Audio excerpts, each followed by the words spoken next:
Čau lidi, dneska vám ukážu moje album z těch výdlkaček. Ty dávají, když máte přes 500, tak vám dají jeden balíček. Vám to ukážu. Takže tady je to jasný, musíte... je tam i jedna hra, jmenuje se to Match Attacks. A to si můžeš hrát jako přes tu hru, jako sbírat ty kartičky, ale já teda sbírám takom, protože to je kravina. A můžeme jít na to, ukázat, co mám. Takže Nico Williams, za mě skvělý fotbalista, je to debutant, takže za mě jako výborný fotbalista. Potom je tam Xavi Simons, skvělý, hraje výborně PSV, teda v Lipsku, omlouvám se, 100 let tam hrál. Je to fakt skvělý fotbalista. Arda Güler je debutant, že jo, z Turecka. Je skvělý fotbalista, teď má výbornou fazonu, dal 6 gólů za 9 zápasů. A to skoro nastoupil všechno z lavičky. Za Real Madrid. Potom tady máme Asmuna Honda, to je taky debutant.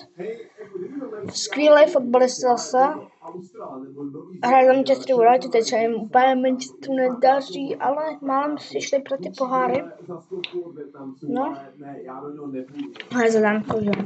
A potom tady máme Radu Drugusin.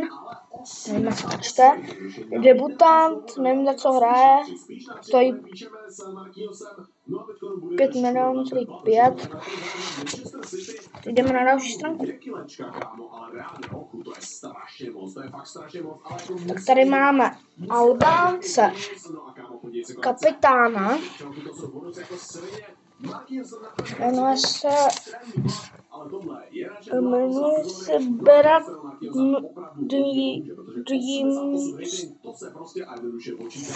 City. Nastočte. Za mě, když jsem mluvil hrát proti Česku, tak hrál docela výborně. Docela dobře teda. A jako dobrá karta. Tady máme Oblaka. Hra z Atletico Madrid, tam má výbornou teďkom formu. A za mě jako skvělý golman. Nemůže to mít říct. To kapitán, jo. Harry Kane taky kapitán, teď má výbornou fazonu. Má výbornou fazonu v Bayernu, ale Bayern se asi nedařilo, takže nevyhrá asi Ballon d'Or, jak to vidím. A tady máme Stančuo, je to zrádce Sparty, přestoupil potom do Slavie. Za mě jako, když byl ve Spartě, tak měl skvělý přímáky, ale ve Slavii prostě taky hrál v Ligu mistrů, měl tam Bayern, že jo, Dortmund a ještě k tomu Inter Milan. Když si zahrál docela hodně. A ještě tady máme Hakan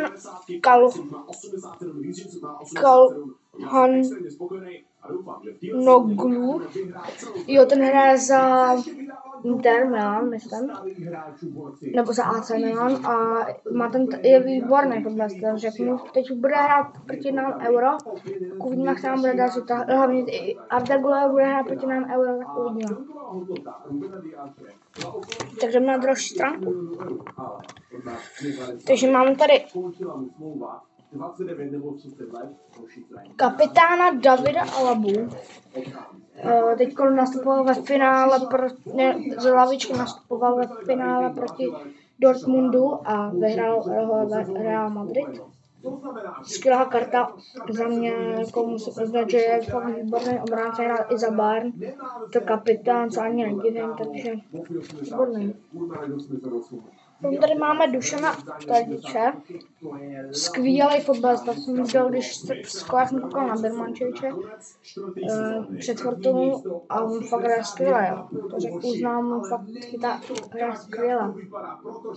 Poslední zápas do konce a City je za náma o jeden bod horší. Tady jako ten Granit Xhaka za mě skvělý fotbalista, hraje teď za Leverkusen, teď se mu tam výborně daří, je to kapitán zase a doufám, že ještě tam přidá nějaký gol a bude další titul pro Leverkusen Bayern. Kyta se jenom propití. Nebo je to v top 4 a dostaneme +5. Každopádně máme tady ještě oba dva poháry, hoši. Carabao Cup jsme oba dva vyhráli. Já si 2 ve finále nad Unitedem. S kým ty jsi tam hrál vůbec finále? Já jsem Mám pití, dobrý. Potom tady máme Zeky Celik. Když jsem tam zprasil vlastně proti Evropské lize, proti Spartě Hraslína, co dostal červenou a Sparta potom vyhrál 4-1. Takže pro Spartu to bylo skvělý. No to je všechno. Potom tady máme Kimicha. Kimich je, že teďkon Bayernu. Nedaří se mu úplně jak vždycky, ale není to vůbec špatný, že jo. Takže dobrý. A Fendry Chiesa hraje v Juventus, to má výbornou fazonu, je to top třída za mě, top třída. Já se nevím, že to je top třída, takže dobrý. No, tady máme Pedriho. Pedri, že jo, hraje za Barcelonu, teď se Barceloně vůbec nedaří. Ale jinak je to fakt skvělý fotbalista, mladý. Podle mě bude už nějaký, se přestoupí možná. Dáme na další stránku. Takže Antonín Barák, teď hraje ve Fiorentíně. Myslím, že teď prohrál nebo s Atalantou vyhráli, teď nevím, nebo poremizovali. Se koukal, že to byly 2-3 v první poločase. Máme nedal ani asistence, ani gol. No, teď bude Euro, takže doufám, že tam nějaký golky přidá. Jo, ještě proti Norsku dal krásný přímák, to bylo nádherný přímák. Takže mám tady Kieran Tierney. Hrál za Arsenal, teď nevím, jestli tam furt je, ale no, to je dobrý fotbalista za mě, takže prostě normální, no. Denis Zakaria, skvělý fotbalista, je docela hodně rychlej, takže za mě jako top třída, za mě určitě, no. Potom tady máme Razvan Marin, neznám ho, takže nemůžu popsat. Tady máme Kaspera Schmeichla, ještě nevím, jestli hraje furt za Leicester, ale asi jo. Leicester teď postoupil do Premier League, už není v Championshipu, takže dobrý, za mě jako vlastně to zasloužili, až Schmeichel tam chytal i skvělé. Tady Benjamin Šeško, skvělej, hraje za Lipsko, skvělej fotbalista, fakt skvělej, ale skvělá střela, skvělá rychlost a za mě výborný fotbalista. Na další stránku. Mám tady Marco Asensio. Výborný fotbalista, hrál za Real Madrid, potom přestoupil do PSG a teď vlastně vypadli s Dortmundem, který to stejně bylo k ničemu, protože prohrál finále. Ale nějaký peníze se z toho dostali, že? Frankie De Jong teď hraje za Barcelonu, je to fakt výborný. Pro něj byl i nejlepší tým za mě, ale nechtěl ho pustit. Takže prostě Frankie De Jong má skvělou fazonu. Neznám ani. Stuart Armstrong, tvůrce hry. A skvělou rozhrávku, to jsem viděla jednou. On byl na mistrovství, na Euro, byl na 20 šik. Tak krásnou. Za mě dobrý fotbalista. Mám toho Kovačič, skvělý Manchester. Daří se mu tam docela, jsem čekal, že to moc dařit nebude, ale daří se mu tam, tak je to lepší pro fotbal. Je dobrý. Bruno Fernandes, za mě má nejlepší tým. To jako omlouvám, ale tohle není normální. Co tam dělá v tom Manchesteru United? Nemá co dělat. A nevím, aspoň kdyby šel do Leverkusenu. Nebo nevím, kdyby si aspoň zahrál. Dortmund, já nevím. Bayern, ale prostě ne takhle, ten nesmysl. Nebo do Girony, to je taky. No tady Thomas Delaney. Nejsem si úplně jistý, moc se mu moc nedaří, takže prostě normální fotbalista. Ruben Vargas. Vargas není vůbec špatný fotbalista, za mě by taky mohl hrát nějakým lepší týmu, ale nehraje, takže nevadí. Tady Ianis Hagi neznám, takže nemám říct, je to Pejtluk, nevím. Stanislav Lobotka. Pro Slováky je to skvělý fotbalista, teď hraje za Neapol, nebo nevím. Asi jo, a má skvělou rozehrávku, takže je dobrý fotbalista. A mám tady Ousmana Dembeleho. Ani se o něm nechci mluvit. Ten největší tím debil, protože on prostě, víte, jak hráli proti Barceloně. Dal gola, že jo? Co dělal? Oslavoval, ale Barcelona ho naučila, jak má hrát. Víš, já nechápu, proč jako takhle hraje, že jo? Tohle je Dembele. Hotovo. Takže dobrý za mě, ale je to dobrý fotbalista, je marně jako rychlej, ale jinak je prostě debil. Micha Zajc, neznám, takže nejlepší střelec prej. Nejlepší střelec tady Christian Eriksen.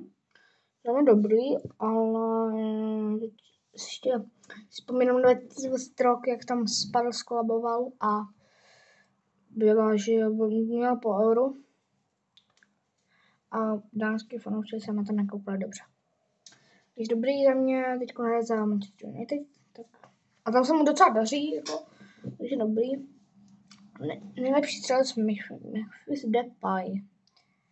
Hraje za Atletico Madrid, teď se mu tam daří.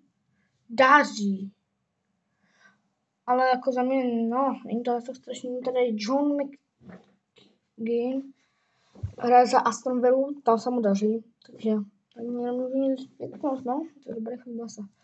Na další stranu, to možná bude už Patrik Šík a je tomu tak. Patrik Šík, nejlepší střelec. 2020, ještě jednou mám to krásný gól proti Skotsku. Vlastně jako zařídil nám tam třeba asi nějak tak 5 gólů, myslím. 5 gólů dal. Takže za mě skvělý fotbalista. Hraje za Leverkusen. Tam vlastně zařídil postup z Evropské ligy, že jo.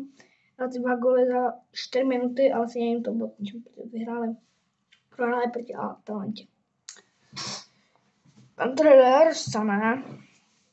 Ještě to je taky takový blbec, jako taky vzpomínám, protože když člověk jsem vyhrál 3-0 proti Bayernu, Mnichov, tak tam takhle fláknul do té kamery. Jestli na to nikdo nekouká, tak není fláknu, vůbec.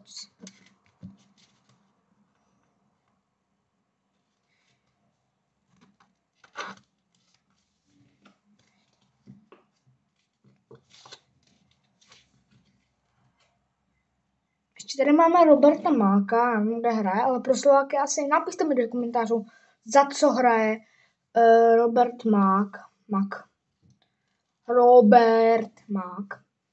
To útočný, nejlepší střelec, tak napište, za co hraje.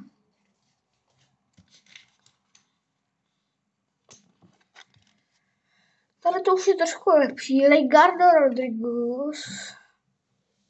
Neznám, takže nemůžu. Jako znám ho, ale nevím, za co hraje, takže nevím. Potom tady máme Vladimíra Coufala.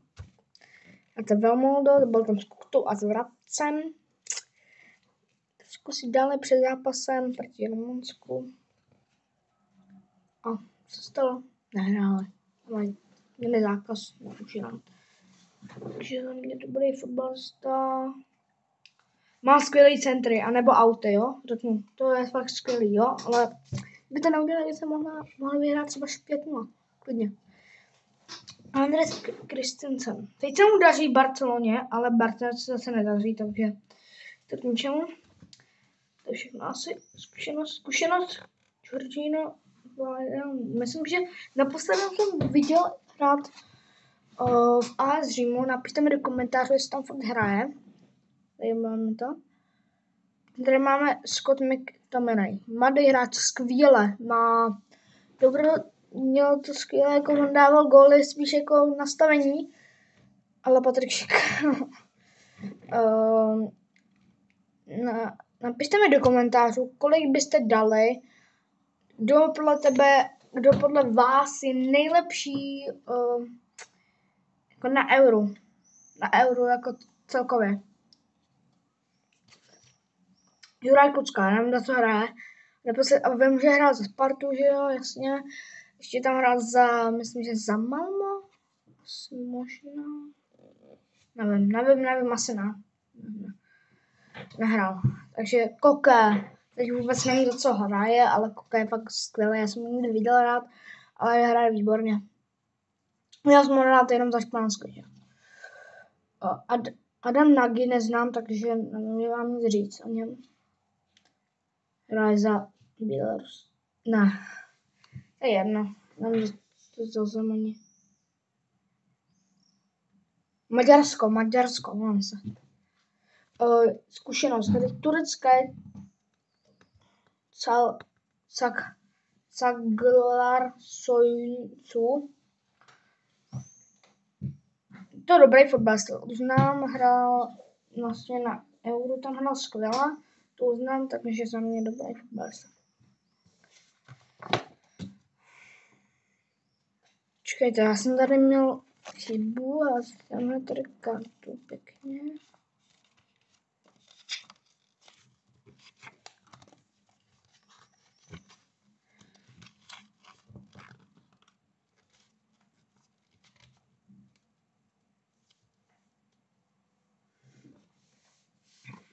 Takže máme tady legendy. Mám tady Petra Schmeichla. Legenda, prostě, co na to říct. Tady máme Luis Figa, legenda, nedivím se. Mám tady Ferrando Torrese, legenda na 100%. Mám tady Robin van Persie, legenda, jasně. Mám tady zářící hvězdu Cengiz Under, skvělý fotbalista, viděl jsem ho hrát. Zářící hvězda Musiala, jasně, nedivím se, protože Musiala má fakt i Bayern má výbornou fazonu, nedaří se jim. Tak máme tady zářící hvězdu Andrej Kramarič. Když jsem ho viděl hrát Hoffenheim proti Bayernu, vyhrál 4-2 a on dal hat-trick, myslím, nebo 2 góly. Nevím, takže jdeme na další stranu. Tady máme zářící hvězdu Gori Gakpo. Skvělý fotbalista, mladý ještě, takže má šanci ještě na vlastní klub. Alejandro Balde, mladý hráč za Barcelonu, skvělý fotbalista za mě, takže nemůžu k tomu nic. A mám tady jedináč. Zářící hvězda. Andres Iniesta. Skvělý fotbalista. Myslím, že ještě hraje nějaký brazilskou ligu, myslím, takže mě se mu tam daří. Iniesta. Takže doufám, že se mu tam daří, no. Dobrý. To je všechno, co mám. Teď vám tady ukážu, že můžete kouknout na ty čísla a vyhledat si to tady. Třeba tady máme někde, tady mám třeba Ronaldo, takže tak máte tam 11 číslo. I na těch kartách, počkejte, tady máte kartu, jo? Já to mám na výměnu. Máte tady kartu, tady máte. A když vy prostě tady vidíte, a je tady napsáno 7. Tady je napsáno 7. Tady.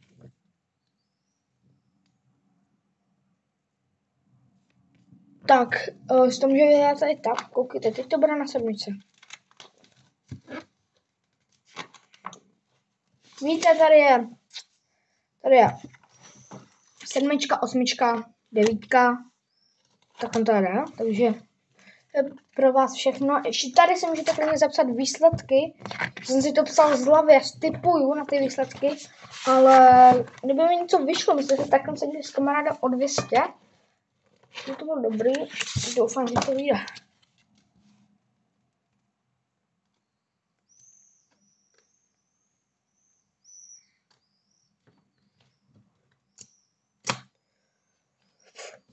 Takže to je asi všechno, lidi.